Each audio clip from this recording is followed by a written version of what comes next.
Now back to the show. This is You and the Law with Sterling Fox on AM 650.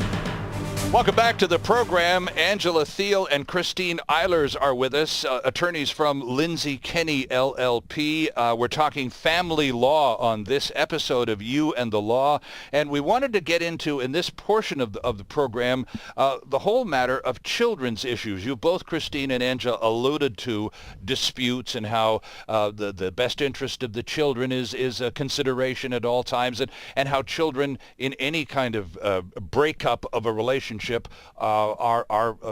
they're collateral damage, to use a really awful term. And Christine, you've been there personally.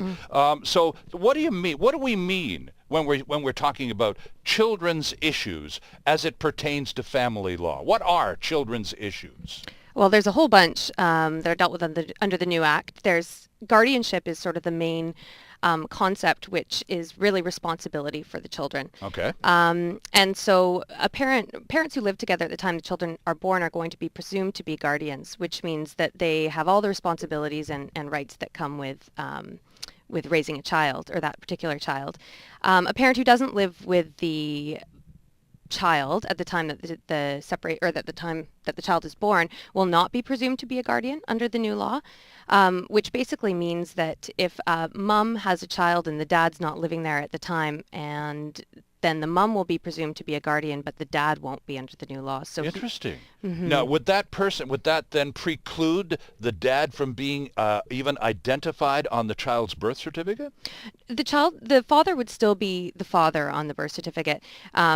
So it's not parentage that's dealing with, okay. But it's rather guardianship. So it's responsibility for the child. So what if now dad has he's split and he's no fun and he's no help, and so he experiences some remorse and comes back to the relationship after baby has arrived, and poor mom's struggling, and so dad recognizes, okay, I got to get back into this. So can he just sort of walk back in and I'm the dad now, or according to this new law, are there some hoops he has to go through? Absolutely, unless there's an agreement.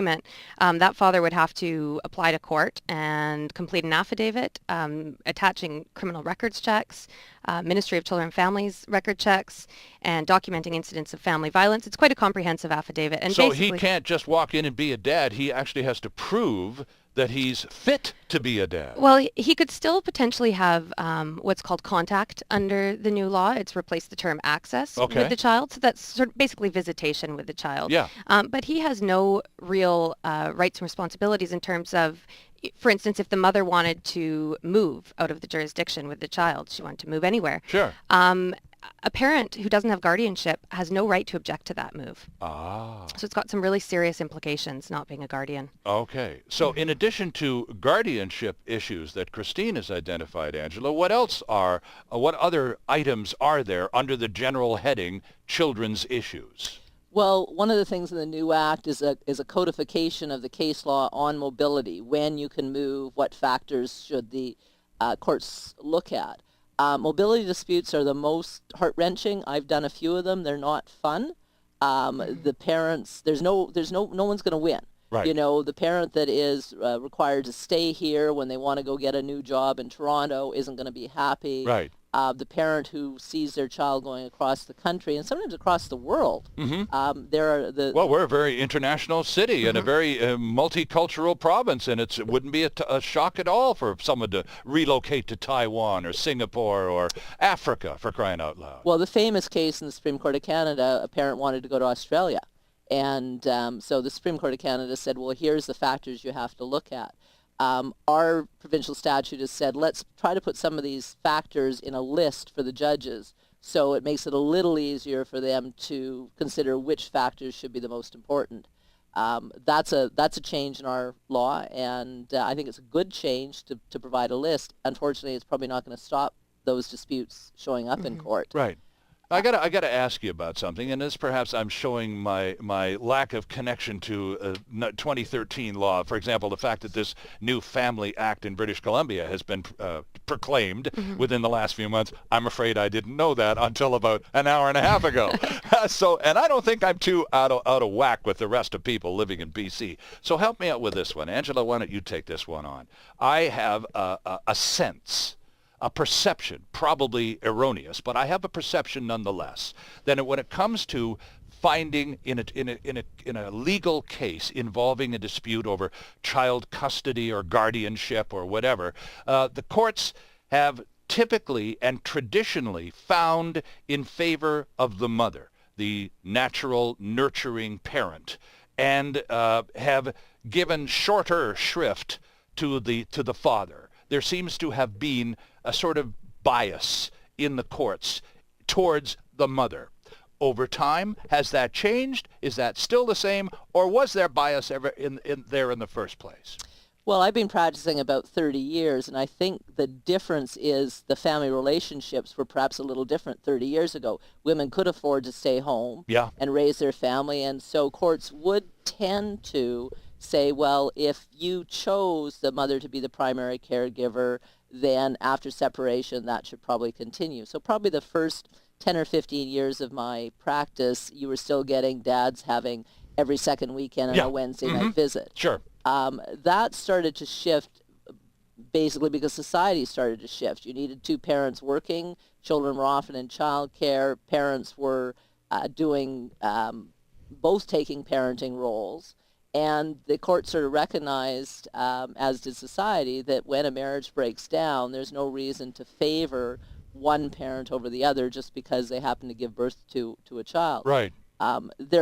It's really difficult. I mean, I've got kids. I will say to a mother who usually says, "But I'm the mom." Right. And I'll say, "Yeah, that's right. But when you chose to have children with this man, you gave him equal rights to you. And if you can't tell me that he's a bad dad, other than maybe he forgot my daughter's birthday was on the 7th rather than the 9th." Right.